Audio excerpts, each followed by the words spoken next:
Hey, Tom Beal here with an important safety message on the ride home. Here I am at a stoplight, and I just want to put this message out because some people reached out asking if this was safe to do. Now, as you can see, right now I'm looking at the camera, I'm at a stoplight, I'm stopped.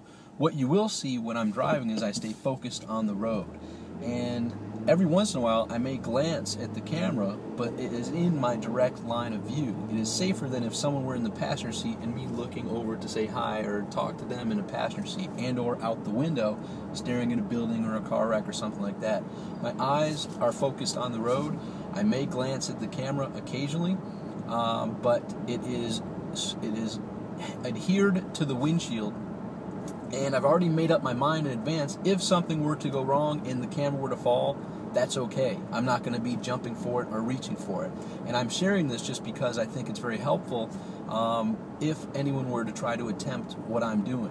My priority is on safety of myself and others. So I am staying completely focused on the road. There's a light up here that's green, but I'm actually going to have to slow down because people are just starting up. So I'm obviously not going to be looking at the camera when there's situations that need my extreme attention here. Occasionally, when no one's around, I may glance briefly, just as I may glance at the sign there or to a passenger here if someone were here. I'm never going to stare for more than a second or two at the camera because there's no purpose. My purpose is to drive and be safe. Priority that is paramount. And like I said, I predetermined that if something were to go wrong and this secure mount from the windshield were to fall, that's fine. I'll let it fall. I'm not going to grab for it or reach or anything like that. That's just part of knowing in advance what you're going to do if something were to occur like that. On that note, I am a huge I'm a huge advocate of not texting and driving. That is, in my opinion, one of the most dangerous things we can participate in our lives. So if you aren't aware, there's a tool on the iPhone that I'm going to share a secret with you. So if you go to General, if you go to the settings, General, Keyboard, there's a thing down at the bottom that's for shortcuts. I created a shortcut that's DN for driving now.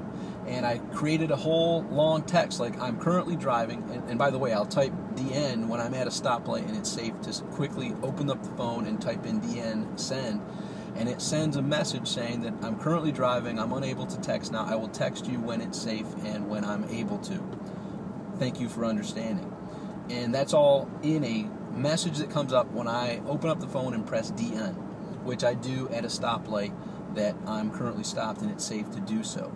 Not while driving. I don't even think opening it up and typing DN is still not safe. So that's not a recommendation. When you're properly safe and stopped, maybe even pull over, get in a parking lot and type DN once you create that shortcut so that you don't have to participate in one of the most dangerous things that I feel we can participate in this time and age that we're in. Right now, one of the most dangerous things we can do is to drive. I'm at a stoplight again, traffic is stopped. And the epitome of dangerous driving is when you're not even looking at the road and you're looking down here texting. And if you really want to get scared, drive down the highway and glance to your left, glance to your right, and see how many people are texting and driving. It's enough to put the fear of God in you. So take care of yourself. Make sure you take care of yourself when you're driving and your passengers and the people surrounding you. Make sure it's 100% focused on safety. I look forward to speaking with you tomorrow. Until then, make today great.